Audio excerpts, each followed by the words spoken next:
Afternoon, Coach. How we doing? Be happy to answer any questions that I can.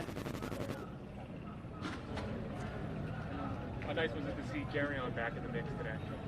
Yeah, it's great to see Gary on out there. He healed quicker than anybody expected. It's a credit to him and our training staff. We need him to get some work. How did you look out there to just moving around? How did you look just moving around for not having practice for a couple of weeks? Pretty good. I mean, I was surprised he had the full pads on. Honestly, we limited him.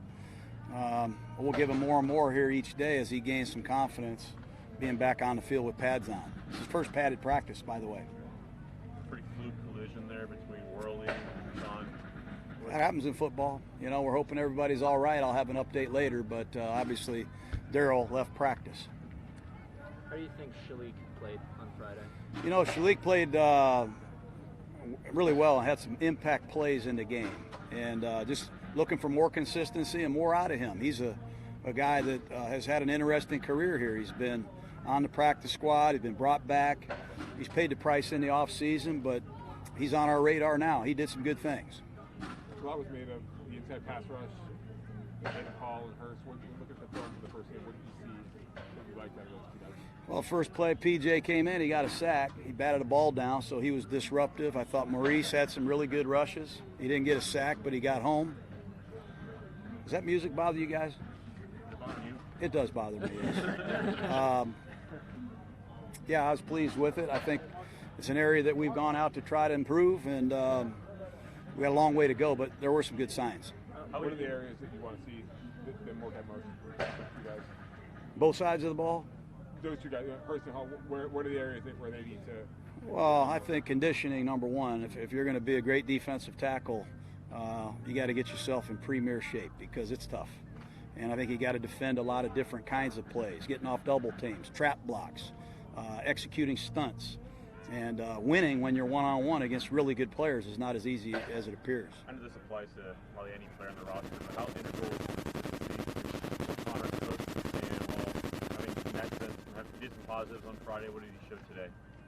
Well, he did some positive things. I like the look in his eye. I thought he was confident. He was in control.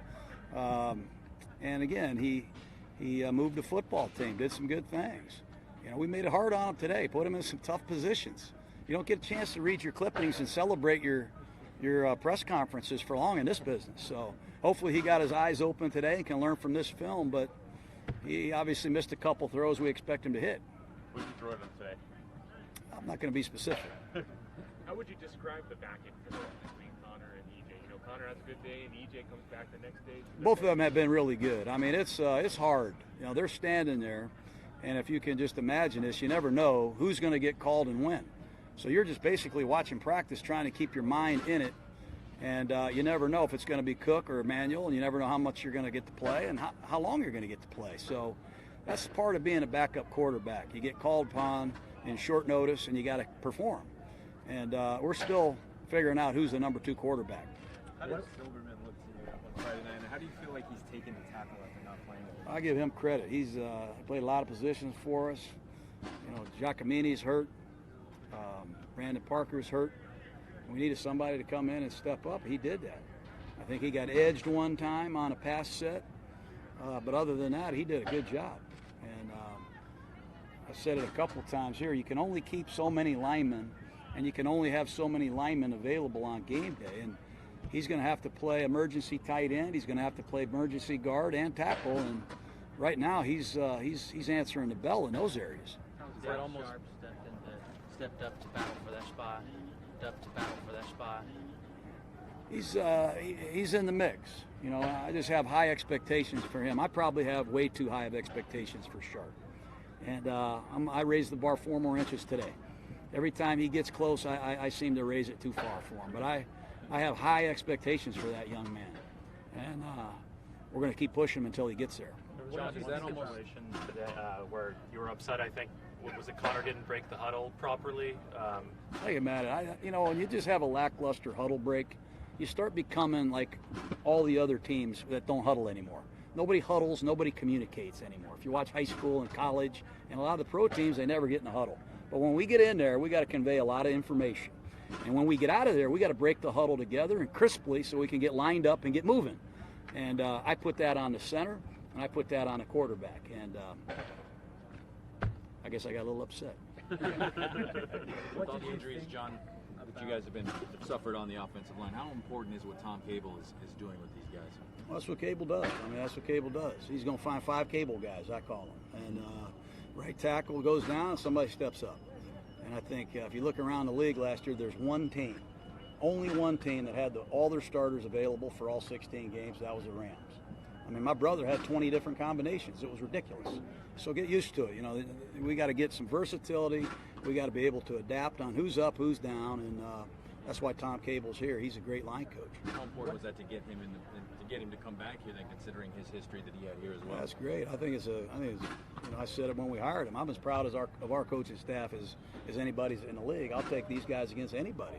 And you know, his history here and his background as a championship coach is certainly going to be beneficial for a lot of us. What did you think about the Carl Joseph hit that was flagged? Did you think that was? You know, I don't want to talk about it anymore. It's, you know, safety. Don't get your head out of there. You know, I'm tired. You know, I didn't like a lot of the calls in the game. I mean, first play of the game, my tight end got thrown on the ground. You know, the next play of the game, we have a 60-yard run called back. I thought there was pass interference on the bomb to Martavis Bryant. I'm not going to stand up here and question every call, but I'm going to do the best I can to make those 3 points. Was Bryant dealing with something today? He's got a headache somewhere. He's in his room. He's got a headache, and hopefully he gets well soon. What do you see about Markel Lee's development? You know, there's a guy that really stepped up. Man, he had a great game. He's physical. I think he's more and more of a complete linebacker. He's getting more comfortable in pass coverage. I think he's a presence in the middle of our defense right now, and something that is not going unnoticed with his teammates and coaches. Can he be a 3-down linebacker, you think? That's the goal. That's the goal. It takes a lot of work. He's still a young linebacker. He's learning a new defense, but he's earning more and more looks. You've always had a fondness for big backs and guys that can break tackles, and I said you saw some of it from Warren the other night. You bring in Keith Smith who can block. Do you see the nucleus of a team that can thump? I hope so. I mean, that's. I think if you go back to what we said initially, we're going to try to run the ball, and to do that, you got to have the components to do it. You know, we got a blocking tight end. We got 2 blocking tight ends. We got a big fullback. We've got, you know, 2 backs in this league that have gained almost 1,500 yards. And Chris Warren is a good player. And the 2 other guys ran hard, Washington and Richard. So, yeah, I think we will be able to run the ball to some degree, but it's going to be a team thing. Breno has missed the brunt of training camp. What's the nature of his absence? Just a knee, you know. He still has some pain and some swelling in his knee, and it's improving, and hopefully we get him out soon. Last time we spoke, you said you were still evaluating Obi Melifonwu's situation. Is there any updates on that? He's still injured, still being evaluated. He's being looked at.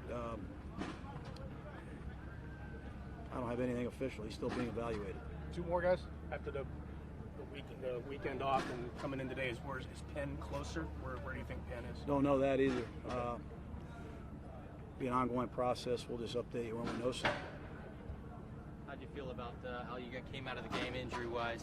Pretty good. I mean, we had a number of players that couldn't play going into the game. I'm anxious to get Gilchrist back out here and Conley. I'm anxious to see Arden Key. You know, we need to get Brandon Parker on this field and play in the games. We had a number of guys that were unable to play. Hopefully we could get them up and get them going against the Rams a little bit. But we came out pretty good. Pretty good indeed. That's good. Okay. All right, guys. Have a great day. You.